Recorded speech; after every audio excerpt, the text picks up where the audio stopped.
സാറേ, ഈ സമ്മേളനം ഔദ്യോഗികമായി ഉദ്ഘാടനം ചെയ്ത് നമ്മെ അനുഗ്രഹിച്ച കാസർഗോഡ് ഫൊറോന വികാരി തിരുബഹുമാനപ്പെട്ട ജോർജ് വള്ളിമലയച്ച, നമ്മുടെ എല്ലാവരുടെയും പ്രിയങ്കരനായ ഡയറക്ടർ അച്ഛൻ ചാക്കോച്ച, ബഹുമാനപ്പെട്ട ആൽബർട്ടച്ച, ജോസഫ് അച്ഛൻ പോയിട്ടുണ്ടായിരുന്നവരുടെ തലശ്ശേരി അതിരൂപതയുടെ കത്തോലിക്ക കോൺഗ്രസിൻ്റെ ധീരനായകൻ പ്രസിഡന്റ് ബഹുമാനപ്പെട്ട ഫിലിപ്പ് വിജയ് സാറ്, അതുപോലെ general secretary Jimmy sir, treasurer Suresh sir, vice പ്രസിഡന്റുമാരായിരിക്കുന്ന ബഹുമാനപ്പെട്ട ടോമി കണിയാങ്കൽ, ജിമ്മി ബെനിജിൻ മാർട്ടിനൽ സാറ്, പ്രിയപ്പെട്ട ഷിനോ പാറയ്ക്കൽ, അതുപോലെ ഐസിമേൽ ചേച്ചി, ഓരോരുത്തരുടെ പേര് പറയുമ്പോൾ ഒത്തിരി പേരുടെ പേരുകളുണ്ട്. ബാക്കി വേദിയിലുള്ള പ്രധാനപ്പെട്ട നമ്മുടെ എല്ലാ ബഹുമാനപ്പെട്ട നേതാക്കന്മാരെ, ഷിജ വക്കീലിനെ പറയുന്ന ഗ്ലോബൽ ഭാരവാഹിയാണ്. ഷിജ വക്കീലെ പി എസ് ആർ വന്നിരുന്നത്. ബഹുമാനപ്പെട്ട വേദിയിൽ സദസ്സിലുള്ള നേതാക്കന്മാരെ, ബഹുമാനപ്പെട്ട സിസ്റ്റേഴ്സ്, പ്രിയ സഹോദരന്മാരെ, ഇന്ന് ഈ കാസർഗോഡ് മേഖലയിൽ എത്രയും ആളുകൾ വന്ന് എനിക്ക് അത്ഭുതം തോന്നിയാണ്. ഒന്നാമത് നമ്മുടെ കാസർഗോഡിൻ്റെ പ്രത്യേകത കൊണ്ട് ഇടവുകളൊക്കെ വളരെ അകലങ്ങളിലാണ്. ആളുകൾക്ക് യാത്ര ചെയ്തെത്താനുള്ള ബുദ്ധിമുട്ടുണ്ട്. അതിനപ്പുറത്തേക്ക് നമ്മുടെ ഇപ്പോഴത്തെ ഈ പൊള്ളുന്ന ചൂട്, ഭയങ്കര ചൂടാണ്. എനിക്ക് ജലദോഷം പിടിച്ച് വന്ന ഒരിക്കൽ, കാരണം പുറത്ത് ഭയങ്കര ചൂടായിരുന്നു. വന്നത് ട്രെയിനിൽ ഭയങ്കര തണുപ്പായിരുന്നു. ടിക്കറ്റ് എടുക്കാൻ പറഞ്ഞപ്പോൾ AC ടിക്കറ്റാണ് അവർ എടുത്തു തന്നത്. ഫ്രിഡ്ജിൻ്റെ അത് കയറി ഇന്നോട്ട് ഇവിടെ എത്തിയപ്പോഴത്തേക്ക് ജലദോഷം കാരണം രക്ഷയില്ല. അങ്ങനെ ഈ പ്രതികൂല കാലാവസ്ഥയിൽ നിന്ന് ഇത്രയും പേര് വന്നതിൽ ഞാൻ നിങ്ങളെല്ലാവരെയും അഭിനന്ദിക്കുകയാണ്. ബഹുമാനപ്പെട്ട ഫൊറോന പ്രസിഡന്റ്, ഫൊറോന വികാരിയച്ഛനും ഫൊറോന ഡയറക്ടേഴ്സിനും അത്രയും കാര്യമായിട്ട് ഉത്സാഹിച്ചത് കൊണ്ടാണ് നിങ്ങളെല്ലാവരും വന്നത് എന്ന് എനിക്കറിയാം. എല്ലാവർക്കും പ്രത്യേകം ആശംസകളും അഭിവാദ്യങ്ങളും അർപ്പിക്കുകയാണ്. ഇങ്ങനെയൊരു മീറ്റിംഗ്, ഇങ്ങനെയൊരു സംഘടന എന്തിനാണ് എന്ന് ചിലരൊക്കെ ചോദിക്കാറുണ്ട്. നമുക്ക് കത്തോലിക്ക സഭയുണ്ട്, സഭയുടെ സംവിധാനങ്ങളുണ്ട്. ഇടവക, ഫൊറോന, രൂപത, ഇടവകയിലാണെങ്കിൽ തന്നെ കൈക്കാരന്മാർ, കമ്മിറ്റിക്കാർ, കോർഡിനേറ്റർ ഒക്കെ ഉള്ളപ്പോൾ പിന്നെ എന്തിനാണ് നമുക്കിങ്ങനെ കത്തോലിക്ക കോൺഗ്രസ് എന്ന് പറയുന്ന ഒരു സംഘടന? ഇപ്പം ആരും ഇവിടെ പറയുന്നത് കേട്ട് പുതിയ തലമുറയ്ക്കൊന്നും ഇതിനെക്കുറിച്ച് അറിയത്തില്ല. നമ്മുടെ ജോസാറ പറയുന്നുണ്ട് അല്ലേ? പക്ഷെ ഇപ്പൊ പുതിയ തലമുറയൊക്കെ അറിഞ്ഞു തുടങ്ങി കേട്ടോ. കത്തോലിക്ക കോൺഗ്രസിന്റെ യൂത്ത് കോൺഗ്രസിന്റെ ഒത്തിരി ആളുകൾ പങ്കെടുക്കാൻ തുടങ്ങിയിട്ടുണ്ട്. അപ്പൊ എന്തിനായിരിക്കും ഇങ്ങനെ ഒരു സംഘടന എന്ന് നമ്മൾ ചിന്തിക്കുന്നതാണ്. എനിക്കൊരു ഉത്തരവ് പറയാനുള്ളത്, ഒരു നാണയത്തിന് രണ്ട് വശമുണ്ട്. ഒരു വശം മാത്രമായിട്ട് ഈ നാണയത്തിൽ നിൽക്കാൻ പറ്റുള്ളൂ, അല്ലെങ്കിൽ അത് ഉരുണ്ടതരത്തിന് വശങ്ങളുടെ പ്രശ്നമില്ല. പക്ഷെ സാധാരണ നാണയത്തിന് ഇരുവശങ്ങളുണ്ട്. അപ്പോൾ പറയും എന്ന് പറഞ്ഞതുപോലെയാണ് കത്തോലിക്ക കോൺഗ്രസ് എന്ന് പറയുന്നത് നമ്മുടെ സമുദായ സംഘടനയാണ്. സിറോ മലബാർ സഭയുടെ ഔദ്യോഗികമായ സമുദായ സംഘടനയാണ് ഈ കത്തോലിക്ക കോൺഗ്രസ്. സമുദായ സംഘടന ആയതുകൊണ്ട് തന്നെ അതിനകത്ത് അച്ഛന്മാരും മെത്രാന്മാരും സിസ്റ്റേഴ്സും അൽമാരും എല്ലാവരും ആണ്. അതേസമയം സഭാ സംവിധാനം എന്ന് പറയുന്നത് നമ്മുടെ ആത്മീയ തലത്തിലാണ് കൂടുതൽ ശ്രദ്ധ പതിപ്പിക്കുന്നത്. നമ്മുടെ ആജ്ഞാവിന് വേണ്ട പോഷണം ലഭിക്കാൻ വേണ്ട കൗദാസിക ജീവിതം, അങ്ങനെ ഭക്തിയുടെ മാർഗത്തിലുള്ള കാര്യങ്ങളെല്ലാം പ്രധാനമായിട്ടും സഭയുടെ മറ്റു സംവിധാനങ്ങളിലൂടെ നമ്മൾ ചെയ്യും. അതിന് വേണ്ട അനുബന്ധമായ സാഹചര്യങ്ങളും ഈ സംവിധാനങ്ങളിലൂടെയാണ് നമ്മൾ ഒരുക്കുന്നത്. ഉദാഹരണം, ഒരു പള്ളി പണിയണം. അതെന്തിനാണെന്ന് വെച്ചാൽ നമ്മുടെ ആധ്യാത്മികത്തിന് വേണ്ടി പള്ളി പണിയുന്നത്. പള്ളിമുറി പണിയണം. എന്നിട്ട് അച്ഛൻ താമസിച്ചാലേ ഒരു പള്ളിയിൽ കുർബാന നടത്തുള്ളൂ. അപ്പം അങ്ങനത്തെ കാര്യങ്ങളൊക്കെ നമ്മൾ സഭയുടെ മറ്റ് സംവിധാനങ്ങളിലൂടെ ചെയ്യുന്നു.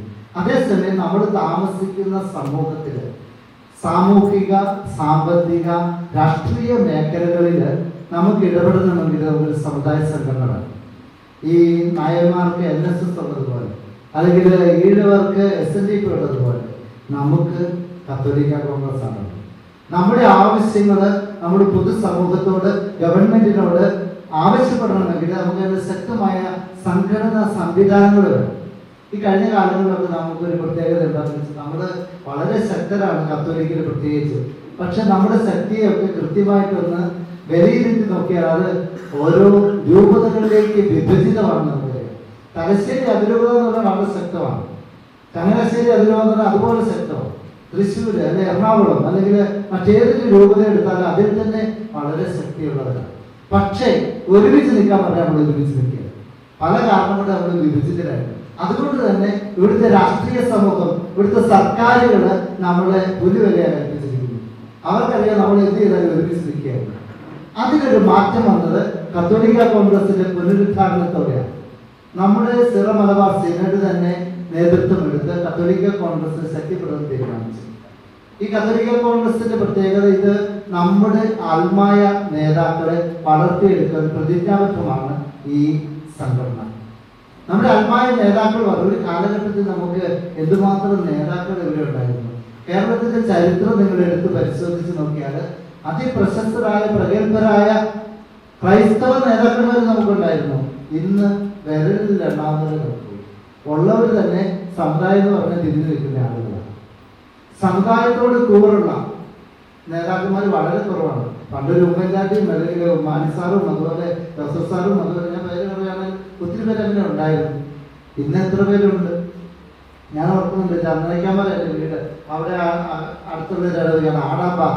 ഒരു മഴക്കാലത്ത് അവിടെ പാലം ഇല്ലാത്തതുകൊണ്ട് സാധാരണ ഉണ്ടാക്കി വെച്ച ഇടിപ്പാലത്തിൽ ഒരാൾ താഴെ വീണു. ആള് വെള്ളത്തിൽ പോയി മരിച്ചു. അപ്പം ചന്ദ്രനിക്കാമല വെച്ചൊരു മീറ്റിങ്ങിൽ ഈ മാനിസാർ വന്ന് പ്രസംഗിക്കുകയാണ്. അപ്പൊ ആടാമ്പാറത്തെ വികാരിച്ച് വന്നിട്ട് മാനിസാറിന് ഒരു നിവേദനം കണ്ടു. സാറേ, ഞങ്ങളുടെ അങ്ങോട്ട് പാലം ഇല്ലാത്തത് കൊണ്ട് ഞങ്ങളുടെ ആളുകൾ പുഴ വീണ് മരിക്കുന്നു. ആ സ്ഥലത്ത് വെച്ച് ആ നിമിഷം ഈ മാനിസാറ് സ്പെഷ്യൽ ഓർഡർ കൊടുക്കുക, അവിടെ പാലം പണിയുകയും ചെയ്തു. ഞാൻ ഒരു പ്രത്യേക പാർട്ടിയെ പൊക്കി പറയാൻ വേണ്ടി പറയുന്നത്, അല്ലെങ്കിൽ ഉമ്മൻചാണ്ടി സാർ അതുപോലെ മറ്റാളുകൾ, അവർ ക്രൈസ്തവ നാമധാരികളായ ആളുകൾ ഈ ഭരണരംഗത്തുണ്ടെങ്കിൽ എന്തൊക്കെ പറഞ്ഞാലും നമ്മുടെ ആളുകൾക്ക് ഗുണകരമാണ്. ഇന്ന് എത്ര പേരുണ്ട്?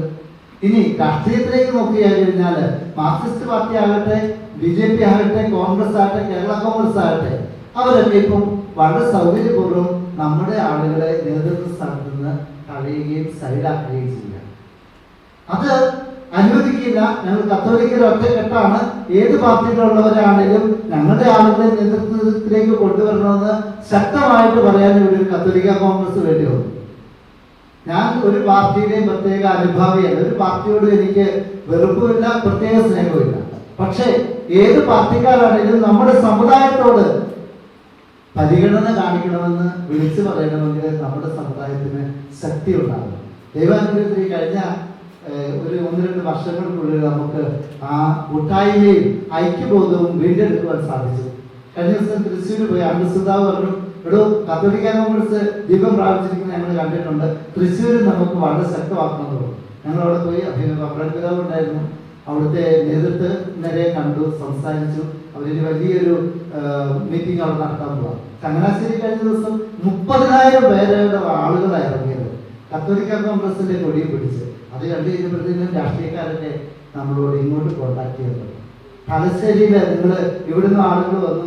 നമ്മുടെ ചെമ്പേരി കൂടിയ നേതൃയോഗം എല്ലാ ഇടവകയിൽ നിന്നും നേതാക്കളായിട്ടുള്ള പ്രതിനിധികളെ സംബന്ധിച്ചു വളരെ മനോഹരമായിട്ട് ആ മീറ്റിംഗ് നടത്താൻ നമുക്ക് പറ്റി. നമുക്കൊരു പുതിയ ഉണർവുണ്ടായിരിക്കാം. പ്രിയപ്പെട്ടവർ, ഇത് വെറുതെ അല്ല. ഞാൻ നിങ്ങളോട് 1-2 കാര്യങ്ങൾ കൂടി സൂചിപ്പിക്കാൻ ആഗ്രഹിക്കുകയാണ്. ഈ സമൂഹത്തില് ദൈവനിഷേധത്തിലൂടെ, സുവിശേഷ മൂല്യങ്ങളുടെ നിരാസത്തിലൂടെ നമ്മളുടെ സമൂഹത്തിന് വലിയ അപകടം ഉണ്ടായിക്കൊണ്ടിരിക്കുക. നമ്മൾ പലരും അത് ശ്രദ്ധിക്കുന്ന പോലെയുണ്ട്. ഇന്നലെ എന്നെ ഒരു യുവാവ് വിളിച്ച് പറഞ്ഞു, അച്ഛാ, ഞാൻ കല്യാണം കഴിക്കാൻ പോകുന്ന പെൺകൊച്ച് അവളെ ഒരു പ്രത്യേക മതത്തിൽപ്പെട്ട ആള് വശീകരിച്ചു. അവള് നേഴ്സിംഗ് കോളേജ് പഠിക്കുമായിരുന്നു. അവളെ മയക്കുമരുന്ന് കൊടുത്ത് അതിന് കീഴ്പ്പെടുത്തി ഈ പറഞ്ഞ ആള് ദുരുപയോഗിച്ചു. ഇപ്പൊ അവളെ കല്യാണം കഴിക്കാൻ അവളോട് അങ്ങോട്ട് ചെല്ലാനാണ് പറയുന്നത്. നമ്മള് ഈ ദിവസങ്ങൾ ഭയങ്കര രൂക്ഷമായ ചർച്ചകൾ നടക്കുന്നു. ഞാൻ അതിന്റെ വിശദാംശങ്ങളിലേക്ക് പോകുന്നു. ഇത് ഈ കഴിഞ്ഞ ദിവസം നടന്നതാണ്. നമ്മൾ കത്തോലിക്ക കോൺഗ്രസ് ഇടപെട്ടു. ഈ കൊച്ചിനെ രക്ഷിച്ചു. താമസിച്ചവരുടെ സ്ഥലത്ത് സുരക്ഷിതമായി എത്തിച്ചു. ആ കൊച്ചിനെ ആ പിടിയിൽ നിന്ന് രക്ഷപ്പെടുത്തി. പ്രിയപ്പെട്ടവര്, നമ്മുടെ സ്വന്തം വീട്ടിലെ ഒരു കുഞ്ഞ്, ഒരു പെൺകുട്ടി ഇങ്ങനെ ഇടിച്ചു പോകുമ്പോഴേ നമുക്ക് അതിന്റെ വിഷമം മനസ്സിലാവും. മറ്റുള്ളവരുടെ കാര്യം വരുമ്പോൾ നമുക്ക് ചർച്ച ചെയ്യാനും പറയാനും ഒക്കെ എളുപ്പമാണ്. പക്ഷേ നമ്മള് സ്വന്തം വീട്ടിലെ പെൺമക്കളോ ആൺകുട്ടികളാകട്ടെ ആരാണെങ്കിലും നമ്മുടെ വിശ്വാസം ഉപേക്ഷിച്ച്, മാതാപിതാക്കളെ ഉപേക്ഷിച്ച് നിഷ്കരണം പോകുന്നു. ഇനി യഥാർത്ഥമായ സ്നേഹത്തിന്റെ പേരിൽ പോകുന്നതിനെ പറ്റി അല്ല ഞാൻ ഈ പറയുന്നത്. ഇതിലെ അക്ഷരാർത്ഥത്തിൽ പറ്റിക്കുകയാണ്. അത് കഴിഞ്ഞിട്ട് കുറച്ചാൾ കഴിയുമ്പോൾ അവരെ പറഞ്ഞു വിടും, അല്ലെങ്കിൽ അവരുടെ അടിമകളാക്കി നിർത്തുകയാണ്. അനേക അനുഭവം നമുക്കുണ്ട്.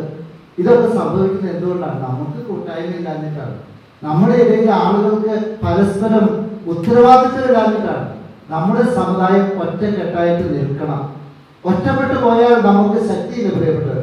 യൂറോപ്പിൽ സംഭവിച്ചൊരു വലിയ അപകടമാണ്. ഈ ആളുകള് സാമ്പത്തികമായ ഉന്നതി ഉണ്ടായപ്പോൾ യൂറോപ്പിലുള്ളവർ പറഞ്ഞു, ഞങ്ങൾക്ക് ഇനി പള്ളി വേണ്ട, പട്ടക്കാരനും വേണ്ട, ഇടവകയും വേണ്ട, ഞങ്ങൾ ഞങ്ങളുടെ കാര്യം നോക്കും, നിങ്ങൾ ഞങ്ങളുടെ കാര്യത്തിൽ ഇടപെടണം, ഞങ്ങളുടെ സ്വാതന്ത്ര്യമാണ് ഞങ്ങൾക്ക് വലുത്, അച്ഛന്മാര് പള്ളിയിൽ ഇരുന്നേച്ചാൽ മതി, ഞങ്ങളുടെ വീട്ടിലെ കാര്യം ഒന്ന് അന്വേഷിക്കേണ്ട എന്ന് പറഞ്ഞ് യൂറോപ്പിൽ തുടങ്ങി. ഇപ്പൊ എന്താ സംഭവിച്ചതെന്ന് അറിയാമോ? അവിടുത്തെ അനേകം ആളുകള് ജീവിതാവസാനത്തില് യാതൊരു പ്രതീക്ഷയുമില്ലാതെ ആത്മഹത്യ ചെയ്യുകയാണ്. മക്കൾക്ക് മാതാപിതാക്കളെ വേണ്ട, മാതാപിതാക്കളൊക്കെ ഏതെങ്കിലുമൊക്കെ വൃദ്ധമന്ദിരങ്ങൾ അഭയം നേടുന്നു. അവിടെ ആരോരും സ്നേഹിക്കാനില്ലാതെ നരകയാതന അനുഭവിച്ച് എപ്പോഴോ മരിച്ചു വീഴുന്നു. ജീവിതത്തിലൊരു പ്രശ്നം വന്നാല് ദൈവവിശ്വാസികളുടെ മനുഷ്യൻ ആത്മഹത്യയിൽ അഭയം പ്രാപിക്കുന്നത് യൂറോപ്പില് ഞാൻ കണ്ടുകൊണ്ടിരുന്നതാണ്. ഞാനൊരു 15 വർഷം അവിടെ ഉണ്ടായിരുന്നു പഠിക്കാൻ വേണ്ടി. ഞാനിത് നേരിട്ട് അനുഭവിച്ച ആളായി ഒന്ന് പറഞ്ഞതാണ്. പ്രിയപ്പെട്ടവരെ, ഒറ്റപ്പെട്ട ജീവിതം എന്ന് നമ്മൾ വിചാരിച്ചാൽ അത് നമുക്ക് സുരക്ഷിതമല്ല. ജീവിതത്തിന്റെ പ്രതിസന്ധി ഘട്ടങ്ങളിൽ നമ്മുടെ സമുദായം, നമ്മുടെ അച്ഛന്മാര്, നമ്മുടെ കൈക്കാരന്മാര്, നമ്മുടെ നേതാക്കന്മാർ നമ്മുടെ കൂടെ ഉണ്ട് എന്നുള്ളത് വലിയൊരു ആശ്വാസമാണ് എന്ന് അനുഭവമുള്ളവർക്ക് മനസ്സിലാകും. അതുപോലെ തന്നെ നമ്മുടെ സുവിശേഷ മൂല്യങ്ങൾ നിങ്ങൾ ചിന്തിച്ചിട്ടുണ്ടോ എന്ന് എനിക്ക് അറിഞ്ഞുകൂടാ. നമ്മൾ വർഷാവർഷങ്ങള് നമ്മുടെ ബഹുമാനപ്പെട്ട അച്ഛന്മാർ നമ്മുടെ ഇടവകളിൽ ധ്യാനങ്ങൾ അറേഞ്ച് ചെയ്യും. എന്തിനാണ് ഈ ധ്യാനങ്ങൾ അറേഞ്ച് ചെയ്യുന്നത്? ഇപ്പൊ നമ്മൾ ചെമ്പേരിയിലെ വാളമനാലച്ചന്റെ വലിയ കൺവെൻഷൻ നടക്കുകയാണ്. ഇവിടെയൊക്കെ അടിസ്ഥാനപരമായിട്ട് നമ്മൾ പറയുന്നത് സുവിശേഷ മൂല്യങ്ങളെ കുറിച്ചാണ്. എന്ന് പറഞ്ഞാൽ ഈശോ നമ്മളെ കുറിച്ച് വിഭാവനം ചെയ്ത കാര്യങ്ങൾ, ആ മൂല്യങ്ങൾ അവിടെ പഠിപ്പിക്കാനാണ് ശ്രമിക്കുന്നത്. ചിലരൊക്കെ വിചാരിക്കും എന്തിനാണിത്, അതില്ലാതെ വരുമ്പോഴേ അതിന്റെ വില മനസ്സിലാവുകയുള്ളൂ. നിങ്ങൾ ശ്രദ്ധിച്ചിട്ടുണ്ടോ എന്ന് എനിക്ക് അറിഞ്ഞുകൂടും. ഈ സമീപകാലങ്ങളിൽ ഇറങ്ങിയ സിനിമകളെ നിങ്ങളൊന്ന് നിരീക്ഷിച്ചിട്ടുണ്ടോ? ഈ സിനിമകളിലൂടെ ബോധപൂർവം നമ്മുടെ പാരമ്പര്യവും നമ്മുടെ മൂല്യങ്ങളും നശിപ്പിക്കാനുള്ള പരിശ്രമം നടക്കുകയാണ്. ഉദാഹരണത്തിന് ഈ അടുത്തത് ഞാൻ കഴിഞ്ഞ ദിവസം ഒരു ലേഖനം വായിച്ചു. അതിനകത്തൊരു പ്രശസ്തയായ ഹൈന്ദവ എഴുത്തുകാരി എഴുതിയിരിക്കുകയാണ്. അവര് എഴുതിയിരിക്കുന്നത് ഒരു സിനിമയെ കുറിച്ചാണ്. നാരായണിയുടെ 3 ആൺമക്കൾ. നിങ്ങൾ കണ്ടോ? അത് കണ്ടവരാണോ? അവിടെ ദൈവക്കാമോ? കണ്ടിട്ടുണ്ട്. എന്താ ഇതിന്റെ പ്രമേയം എന്നോട് പറയാമോ? അതിനകത്ത് എന്താ പറയുന്നത്? നമ്മുടെ ഒരു ക്രിസ്ത്യാനിയാണ് അതിനകത്ത് അഭിനേതാവ്. ആരാത്? ജോജു അല്ലേ? ജോജുവിനോടാണ് നമ്മൾ ക്രിസ്ത്യാനിയാണ്. അതിനകത്ത് പ്രമേയം ഒരു വാക്കി പറയാമോ?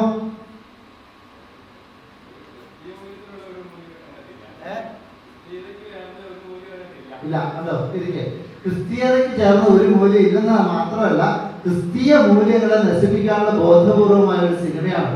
അതിനകത്ത് എന്താണ് പറയുന്നത് ചോദിച്ചു കഴിഞ്ഞാല് കേൾക്കാമോ?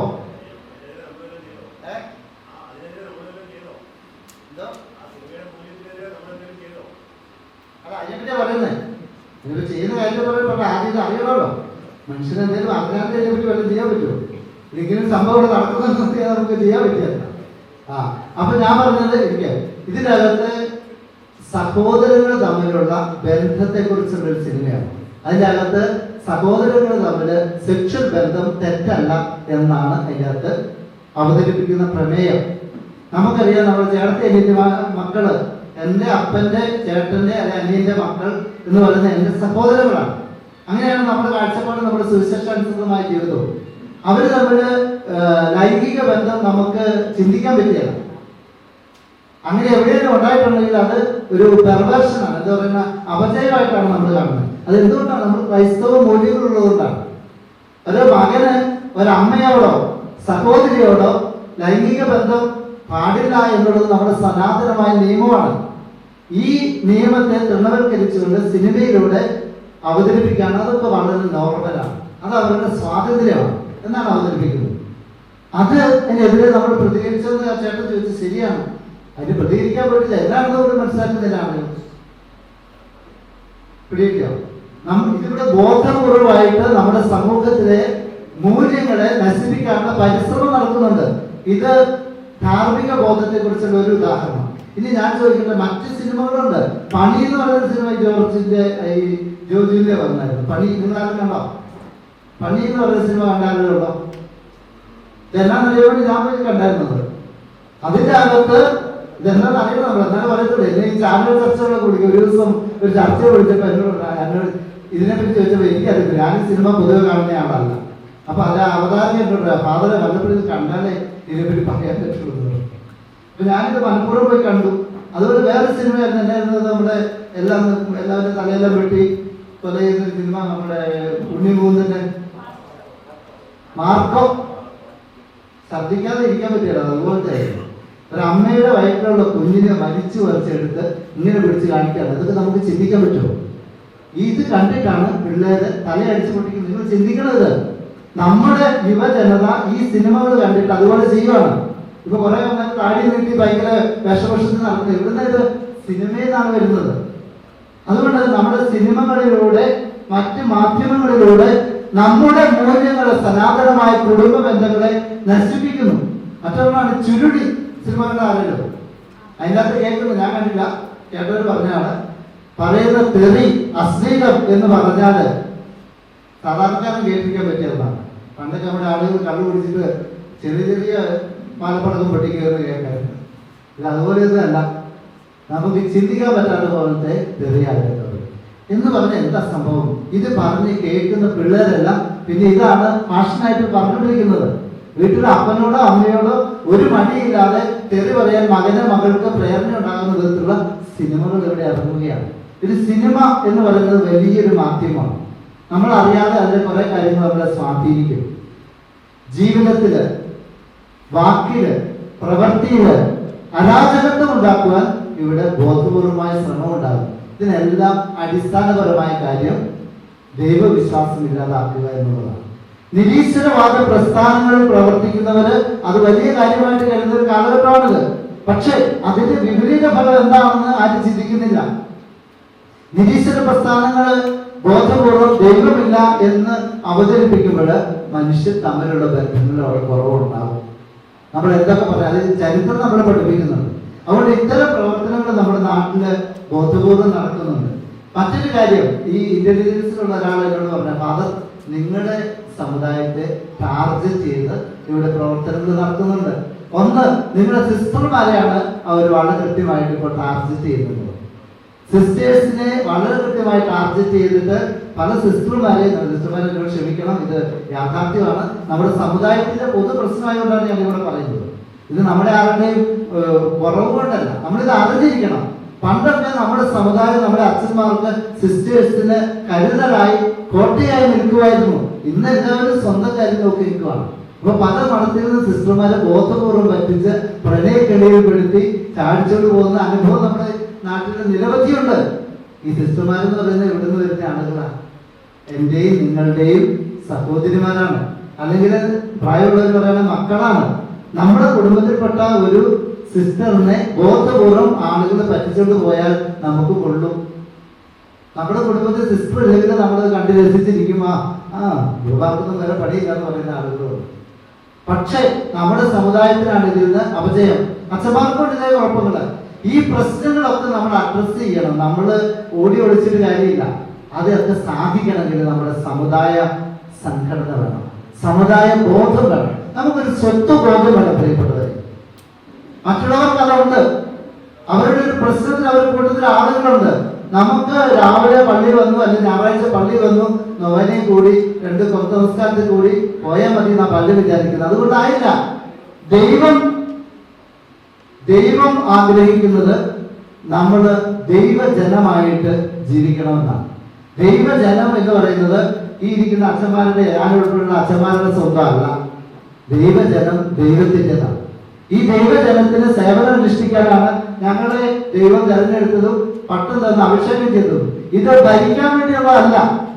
അത് അച്ഛന്മാർ ആദ്യം ഓർക്കണം. ഈ ആളുകൾക്ക് ശുശ്രൂഷ ചെയ്യാൻ വേണ്ടി തന്നെയാണ്. ശുശ്രൂഷ പൗരോഹിത്യം എന്നാണ് പറയുന്നത്. ബഹുമാനപ്പെട്ട വള്ളിമല ജോർജസിനൊക്കെ സെമിനാരിൽ എൻ്റെ സീനിയറായിട്ട് പഠിച്ചതാണ്. അച്ഛനൊക്കെ അന്നേ വലിയ എന്താ പറയുക വിപ്ലവം പറഞ്ഞ് ഞാൻ കേട്ടിട്ടുണ്ട്. ശുശ്രൂഷ പൗരോഹിത്യം, ശുശ്രൂഷിക്കാൻ വേണ്ടിയാണ് അച്ഛനാകുന്നതെന്ന് പറയുന്നത് ഞാൻ ഇപ്പോഴും ഓർക്കുന്നത്. പ്രിയപ്പെട്ടവരെ, നമ്മുടെ സമുദായത്തെ ശുശ്രൂഷിക്കാൻ വേണ്ടിയാണ് വൈദികർ എന്നുള്ള ബോധ്യം വൈദികർക്കുമാണ്. നമ്മുടെ സമുദായത്തിലെ ഓരോരുത്തർക്കും ഇതിന് വലിയ ഉത്തരവാദിത്വമുണ്ട്, കടമയുണ്ട്, പങ്കുണ്ട്. ആരും ചെറിയവരല്ല. നമ്മൾ ഒരുമിച്ച് നിന്ന് നമ്മുടെ സമുദായത്തെ വളർത്തണം. ഇനി ഈ സമുദായം ഉണ്ടാവേണ്ട ആദ്യമായിട്ട് നമ്മുടെ സമുദായത്തിന് വലിയ അപജയം നമ്മുടെ ആളുകളൊക്കെ കുറഞ്ഞു പോകുന്നതാണ്. ആ കണ്ണാടി വെച്ച് സാറ് എന്നോട് നോക്കി ഇങ്ങോട്ട് ഉപ്പിടുന്നതിന് മുമ്പ് സാറിന്റെ പേരിന് മാത്യു സാറിന്റെ വീട്ടിൽ എത്ര പേരുണ്ടായിരുന്നു? നിങ്ങളുടെ സഹോദരങ്ങൾ 4 പേര്. നിങ്ങളുടെ ഫാദറിന്റെ വീട്ടിലോ? മാത്യു സാറിന്റെ ജാസിന്റെ വീട്ടിലോ? 8 പേര്. സാറിന് എത്ര വീടുണ്ട്? 2 ഉണ്ടോ? അതായത് 8 പേരുണ്ടായിരുന്ന കാരണന്മാരുടെ തലമുറയിൽ നിന്ന് അടുത്ത തലമുറയിലേക്ക് വന്നപ്പോൾ മാത്യു സാറിന്റെ തലമുറയിലേക്ക് വന്നപ്പോൾ 4 പേരെ പകുതിയായി. സാറിന്റെ മക്കളുടെ തലമുറയിലേക്ക് വന്നപ്പോഴോ 2 പേര്. ആ പകുതിയിൽ നിന്ന് വീണ്ടും കുറഞ്ഞു. 8 പേര് 2 പേരായി എന്ന് പറഞ്ഞാൽ 25%. 100 പേരുണ്ടായിരുന്നു 25 ആയിട്ട് കുറഞ്ഞു. നിങ്ങൾ ശ്രദ്ധിച്ചിട്ടുണ്ടോ എന്ന് എനിക്ക് അറിഞ്ഞുകൂടാ. ഒരു 10-20 വർഷം മുമ്പ് നിങ്ങൾ പള്ളിയിൽ ചെല്ലുമ്പോൾ രണ്ടാമത്തെ കുർബാനയിൽ പള്ളിയിൽ നിറച്ച് ആളുകളുണ്ടായിരുന്നു, പിള്ളേര്. ഞാൻ ഓർക്കണം, എൻ്റെ ഇടവപ്പള്ളിയിൽ ഞാൻ അച്ഛനായിട്ട് 27 വർഷമായി. പട്ടം കിട്ടിയ ആദ്യ നാളുകളിൽ ഞാൻ ചെല്ലുമ്പോൾ രണ്ടാമത്തെ കുർബാനയ്ക്ക് ആ മോണ്ടളത്താണ് +1 +2 പിള്ളേരിരിക്കുന്നത്. അത്ര നിറച്ച് പിള്ളേരായിരുന്നു. ഇപ്പൊ എത്ര പേരുണ്ടെന്ന് അച്ഛന്മാരുടെ അതെ, അന്ന് സൈഡിൽ കൂടെ നിർത്തണമായിരുന്നു. ഇവിടെ നമ്മുടെ എണ്ണം കുറഞ്ഞു പോവാ എന്ന് പറഞ്ഞാൽ സാറിന്റെ ദാസന് എത്ര വയസ്സുണ്ട് സാറേ? 88. സാറിനോ പറയാൻ വേണ്ടിയുണ്ടോ? എന്റെ കാര്യം പറയാം. എന്റെ ദാസന് 87-88 വയസ്സുണ്ട്. സാറിന്റെ ദാസന് പറയാം. എനിക്ക് 55 വയസ്സുണ്ട്. ഒരു 30 വയസ്സ് വ്യത്യാസം, 32 വയസ്സ്. എന്റെ സഹോദരങ്ങൾക്ക് ഇതേപോലെ തന്നെ പിള്ളേർ കുറവാണ്. ഒരാൾ 2 ആളുകൾ എന്ന് പറഞ്ഞാൽ 25-30 വർഷം കൊണ്ട് നമ്മൾ പകുതിയായി. അടുത്ത 25 വർഷം കൊണ്ട് കാൽഭാഗമായി. അടുത്ത 25 വർഷം കൊണ്ടോ നമ്മൾ ഇല്ലാണ്ടാകാൻ പോവാണ്. എത്ര പേര് ചിന്തിക്കുന്നുണ്ട്?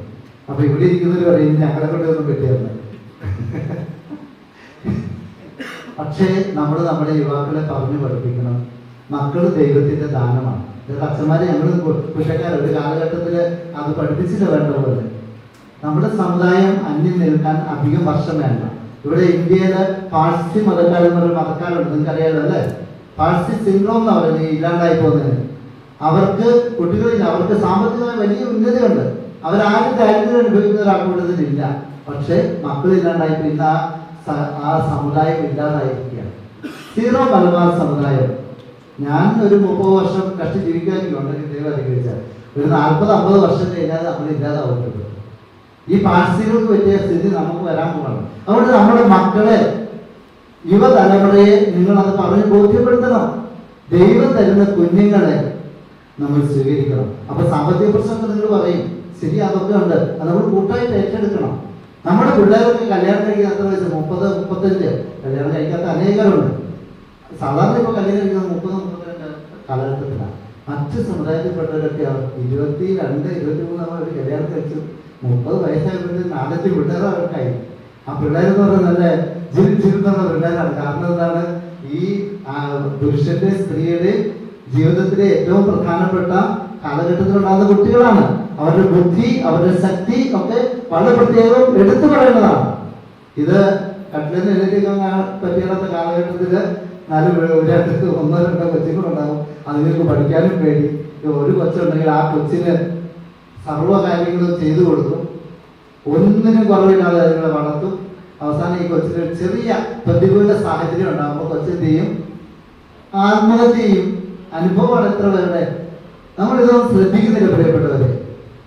നമ്മുടെ സമുദായത്തിന് എന്ന് പറഞ്ഞാൽ നമ്മുടെ കുടുംബത്തിന് സംഭവിക്കുന്നത് എന്താണെന്ന് നമ്മൾ ചിന്തിക്കണം. ഇത്രയും കാര്യം ഞാൻ പറഞ്ഞു. ഈ പറഞ്ഞതൊക്കെ നമുക്ക് പരിഹരിക്കണമെന്നുള്ള കൂട്ടായ തീരുമാനം വേണം. പരസ്പരം പിന്തുണ കൊടുക്കണം. സമുദായം വളരണം. ഇത് അവിടെ നിൽക്കട്ടെ. രാഷ്ട്രീയ കാര്യത്തിലേക്ക് എടുക്കാം. രാഷ്ട്രീയത്തിലേക്ക് വരുമ്പോൾ നമ്മളുടെ എത്ര പേരെ ആ പാർട്ടിക്കാരെ പരിഗണിക്കട്ടെ. ഏത് പാർട്ടിയാണ്? എനിക്ക് എല്ലാ പാർട്ടികളും സുഹൃത്തുക്കളുണ്ട്. മാർക്സിസ്റ്റ് പാർട്ടിയുണ്ട്, BJP-യിലുണ്ട്, കോൺഗ്രസിലുണ്ട്, കേരള കോൺഗ്രസിലുണ്ട്. പക്ഷേ ഇതിലുള്ള ആളുകളൊന്നും നമ്മളെ പരിഗണിക്കാത്ത സ്ഥിതിയിലേക്ക് വരുന്നു. ഞാൻ പ്രത്യേക ഒരു പാർട്ടിയുടെ പേരുണ്ട്. നിങ്ങളായിരിക്കുന്ന പാർട്ടിയെ നിങ്ങളൊന്ന് നിരീക്ഷിച്ച് നോക്കിയോ. കത്തോലിക്കനായിട്ടുള്ള ഒരാളെ നേതാവായിട്ട് അവർ എന്തുമാത്രം അംഗീകരിക്കുന്ന ആലോചിച്ചാണ്. വരാൻ പോകുന്ന തെരഞ്ഞെടുപ്പുകളിൽ, ഈ തദ്ദേശ തെരഞ്ഞെടുപ്പുകളിലൊക്കെ, പഞ്ചായത്ത്, പിന്നെ ജില്ലാ പഞ്ചായത്തൊക്കെ സ്ത്രീകൾക്ക് 50 എത്ര ശതമാനമാണ് സാറേ? എത്രയാ? 50% സംവരണ തലം പോവാ. നമ്മുടെ എത്ര സ്ത്രീകളെ നമ്മൾ വളർത്തിയെടുത്തിട്ടുണ്ട്? നമ്മുടെ എത്ര സ്ത്രീകളെ ഒരു വാർഡില് കഴിവുള്ളവരെ കണ്ടെത്തി അവർക്ക് നമുക്ക് പ്രചോദനം കൊടുത്തിട്ടുണ്ട്? കത്തോലിക്ക കോൺഗ്രസ് അതിനുവേണ്ടി മുന്നിട്ടിറങ്ങണം. ഇതായിരിക്കും ഈ ഷീജാ വക്കീലിന്റെ നേതൃത്വത്തില്. ഷീജാ വക്കീൽ അവിടെ അയ്യക്കുന്ന് പഞ്ചായത്തിലെ പ്രസിഡന്റ് ആയിരുന്നു നേരത്തെ. നമുക്ക് നല്ല നേതാക്കന്മാർ ഇല്ലായിരിക്കുന്നില്ല, ഉണ്ട്. അപ്പൊ ഷീജാ വക്കീലിന്റെ നേതൃത്വത്തിൽ നമ്മള് സ്ത്രീ ശക്തീകരണത്തിന് വളരെ പ്രാധാന്യം കൊടുത്ത് വിമൻസ് ഫോറം ഉണ്ടാക്കാൻ പോയി. എന്തിനാണെന്ന് വെറുതെ അല്ല, നമ്മുടെ ആളുകൾ മുന്നോട്ട് വരണം. കഴിവുള്ള സ്ത്രീകളെ വളർത്തിയെടുക്കണം, അവർക്ക് പ്രോത്സാഹനം കൊടുക്കണം, പരിശീലനം കൊടുക്കണം. യുവാക്കള് പകുതി വഴിയിലെല്ലാം ജീവൻ കൊണ്ട് വിദേശത്തോട്ട് പോവുകയാണ്. ഈ വിദേശത്ത് പോകുന്ന എല്ലാം സുഖമാണെന്ന് നിങ്ങൾ വിചാരിക്കണം. കഴിഞ്ഞ ദിവസം തൃശ്ശൂർ ചെന്നപ്പോൾ അവിടുത്തെ പിതാവ് എന്നോട് പറഞ്ഞു, പിതാവ് കാനഡയിൽ ഒരു വിസിറ്റിന് പോയി.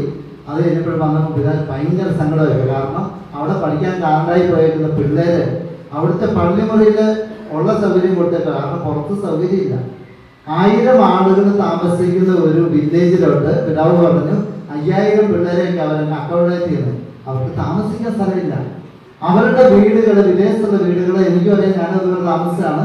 ആ വീട്ടിലെ അടിയിലത്തെ നില എന്ന് പറയുന്നത് ഒരു കെല്ലർ എന്ന് പറയും. കെല്ലർ നമ്മുടെ ഇവിടെ എല്ലാം അലക്കാനുള്ള മെഷീനും മറ്റ് തുണി വീഴ്ചിരുന്നതും ഒക്കെ പുറത്താണ്. അവിടെ അങ്ങനെയല്ല, വീടിന്റെ അടിയിലത്തെ ഒരു നിലയിലാണ്. ആ നിലയിൽ ആരും സാധാരണ ഇതിൽ താമസിക്കാൻ, കാരണം അത് മണ്ണിനടിയിലാണ്, അവിടെ തണുപ്പുമാണ്. അങ്ങനെ ഈ തുണി അലക്കിയിടാനും തുണി കഴുകിയിടാനുള്ള സംവിധാനമുള്ള ഈ സ്ഥലത്ത് ഈ പിള്ളേര്, നമ്മുടെ പിള്ളേര് ഒരു മുറിയിൽ 5, 6, 7 പേര് വെച്ച് താമസിക്കുകയാണ്. നരക തുല്യമാണ് അവരുടെ ജീവിതം. ഇപ്പൊ ഇതാ യൂറോപ്പില്, UK എനിക്ക് തോന്നുന്നത് പുതിയ നിയമം അവർ കൊണ്ടുവന്നു. ഈ പഠിക്കാൻ വരുന്ന പിള്ളേര് 3 മാസം അവിടെ സ്റ്റേ ബാക്ക് അനുവദിക്കുകയും. നിങ്ങൾ കേട്ടാ അതിനെ? ഇതൊക്കെ അറിയണം നമ്മൾ. വിദേശത്ത് പറഞ്ഞാൽ ഉടനെ പോയപ്പോൾ ബുദ്ധിമുട്ടുണ്ടാകും നമുക്ക്, കാരണം അവരുടെ ഭാവി സുരക്ഷിതമാണെന്ന് നമ്മൾ ചിന്തിക്കണം. നേഴ്സുമാർക്ക് ജർമ്മനിയിൽ അത്യാവശ്യം പിടിച്ചേക്കാൻ പറ്റുന്നുണ്ട്, പക്ഷെ അതിലും കുഴപ്പമുണ്ട്. നിങ്ങൾക്കറിയാമോ, അവിടെ ഒരു നേഴ്സിന് കിട്ടുന്നത് ഏകദേശം 2500-3000 താഴെ യൂറോയാണ്. സിംഗിൾ ആയിട്ടുള്ള ഒരാള്, അച്ഛന്മാരടക്കം ഞാനും ഉണ്ടായിരുന്നാണ്, നമ്മൾ 40% ടാക്സ് അടയ്ക്കും. അതിനകത്ത് ഒരു വിട്ടുവീഴ്ചയും ഗവൺമെന്റ് കൊടുക്കുന്ന ടാക്സ്, മറ്റു ചെലവുകൾ വേറെ എന്ന് പറഞ്ഞു കഴിഞ്ഞാൽ 1000 യൂറോ ഉണ്ടെങ്കിൽ നമുക്കൊരു 80,000 രൂപയായിരിക്കും കിട്ടുന്നത്. ഈ 80,000 രൂപയുടെ 40% എന്ന് പറഞ്ഞാൽ നിങ്ങൾ കണക്കൂട്ടിക്കും 432 അല്ലേ? പിന്നെ 2500 യൂറോ കിട്ടുന്നെങ്കിലോ പിന്നെ ബാക്കി എത്ര കിട്ടും നിങ്ങൾ ആലോചിച്ചാൽ.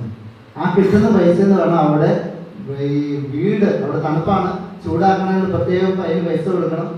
അതിൻ്റെ ഓയിൽ മേടിച്ച് ഇത് ഓരോ മാസം ചൂടാക്കണം. നമ്മുടെ ഇവിടുത്തെ പോലെയല്ല, ഇവിടെ ചൂട് കാരണം നിൽക്കത്തില്ല, ഇവിടെ AC വെക്കുന്നില്ല. അവിടെ വീട് ചൂടാക്കാനുള്ള ചിലവ്, ഇലക്ട്രിസിറ്റിയുടെ ചിലവ്, വെള്ളം നമ്മൾ ഇങ്ങോട്ട് എടുക്കുന്ന പോലെ അങ്ങോട്ട് കിടക്കുന്ന വെള്ളത്തിന് അവിടെ കാശ് കൊടുക്കണം. അവിടെ കിണർ കുത്തിയിട്ട് തൊട്ടിക്കാരിട്ട് പോരുമല്ലേ, അതിനൊക്കെ പൈസ കൊടുക്കണം. എന്ന് പറഞ്ഞാൽ ഈ പറയുന്ന പൈസയൊന്നും ബാക്കി വരികയാണ്. അതേസമയം നമ്മുടെ നാട്ടില് ഒരു സ്റ്റാൻഡേർഡ് സർക്കാർ ഉദ്യോഗസ്ഥന്, എനിക്ക് ഇന്ന് ഞാനിപ്പോൾ കാസർഗോഡ് അഡീഷണൽ SP കാണാൻ വേണ്ടി ശിവസാറോട് പറഞ്ഞിട്ടാണ് പെട്ടെന്ന് കയറി. എൻ്റെ നല്ല സുഹൃത്തായിരുന്നു. അദ്ദേഹത്തോട് ഞാൻ ചോദിച്ചത്, സാറേ, അദ്ദേഹം നേരത്തെ DYSP ആയിരുന്നു ഇവിടെ കാര്യങ്ങളൊക്കെ, നിങ്ങൾക്ക് എന്നാ ശമ്പളം കിട്ടുന്നത്? 1 ലക്ഷത്തോളം രൂപ കിട്ടുന്നു DYSP ആയിരുന്ന കാലത്ത്. ഇപ്പം SP ലെവലിൽ അതിന് കൂടി കിട്ടുന്നുണ്ട്. നമ്മുടെ ഈ ആളുകൾ അവിടെ പോയിട്ട് ഇത്ര ബാക്കി വെക്കാൻ പറ്റിയല്ല. ഇവർക്കുള്ള സാമൂഹികമായിട്ടുള്ള പ്രാധാന്യം അവിടെ ഒപ്പിടുന്നവരും പിന്നെ ഇടാൻ പറ്റും. അത് ശിവസാറെ അവരെടുത്തെ ഞാൻ പറയുന്നത് നിങ്ങൾക്ക് ബോറടിക്കുന്നുണ്ടോ?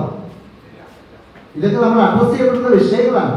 അപ്പൊ നമ്മുടെ മക്കൾക്ക് ഇവിടെ മാന്യമായ ശമ്പളം കിട്ടുന്ന, സമൂഹത്തിന് വിലയുള്ള ജോലികൾ ലഭിക്കുമെന്നത് നമ്മൾ മനസ്സിലാക്കണം. നമ്മുടെ രൂപത അതിന് പല സംവിധാനങ്ങളുണ്ട്. പക്ഷെ ഇതൊരു വരുന്ന ആരാന്നറിയോ? കഴിഞ്ഞ അസംബ്ലിയില് ഞാലക്കാട്ട് പിതാവിനോട് നമ്മുടെ ആളുകൾ വന്ന് പറഞ്ഞിട്ട് പിതാവ് സാൻജോസ് അക്കാഡമി തുടങ്ങി. ബഹുമാനപ്പെട്ട പയസച്ചൻ അതിനുവേണ്ടി ഒത്തിരി കഷ്ടപ്പെട്ട് കോഴ്സുകൾ സംഘടിപ്പിച്ചു. നിങ്ങൾക്കറിയണോ, ഈ IAS IPS കോച്ചിങ്, മറ്റ് PSC കോച്ചിങ്ങുകൾക്ക് വരുന്ന ആരായിരുന്നു? നമ്മുടെ പിള്ളേർ വരികയല്ല, മുസ്ലിങ്ങൾ വരും, ഹിന്ദുക്കൾ വരും. നമ്മൾ കഷ്ടപ്പെട്ട സഭാ സംവിധാനങ്ങളുടെ പൈസയും എടുത്ത് ഇതെല്ലാം ചെയ്ത് വാദ പഠിക്കാൻ ആളുകളുണ്ട്. ഇതിന് ഗുണഭോക്താക്കളായിട്ട് മറ്റുള്ളവരാണ്. അതിനൊക്കെ ഒരു മാറ്റം വരണം. ഞാൻ ആദ്യം കുറ്റപ്പെടുത്തിയല്ല. നമ്മൾ ഈ കാര്യങ്ങളൊക്കെ പരസ്പരം ചർച്ച ചെയ്യണം. ഓരോ യൂണിറ്റിലും കത്തോലിക്ക കോൺഗ്രസ് ശക്തമായാൽ നമ്മുടെ സമുദായത്തിന് വേണ്ടി, നമ്മുടെ സമുദായത്തിലെ ബുദ്ധിമുട്ട് അനുഭവിക്കുന്ന അംഗങ്ങൾക്ക് വേണ്ടി പലതും ചെയ്യാൻ സാധിക്കും. ഞാൻ ചുരുക്കുകയാണ്, ഈ സംഘടനയെ നമ്മൾ വളർത്തിയെടുക്കണം. അത് നമുക്ക് വേണ്ടി തന്നെയാണ്, മറ്റുള്ളവർക്ക് വേണ്ടിയല്ല, നമ്മുടെ സമുദായത്തിന്റെ നന്മയ്ക്ക് വേണ്ടി. ഈ അടുത്ത മാസം 27-ാം തീയതി നമ്മുടെ ജന്മദിന ആഘോഷമാണ്. പാലക്കാട് വെച്ചെടുത്തോണ്ട് പോകുന്നത്. കഴിഞ്ഞ വർഷം അരുവിത്തറ വെച്ചായിരുന്നു. ഭയങ്കര ജനമുണ്ട്. ഇവിടെയുള്ള ഏത് രാഷ്ട്രീയ പാർട്ടിയോടും കിടപിടിക്കുന്ന വിധത്തിൽ നമ്മുടെ സമുദായ സംഘടനയുടെ സ്റ്റേറ്റ് തലത്തിലുള്ള മീറ്റിംഗ്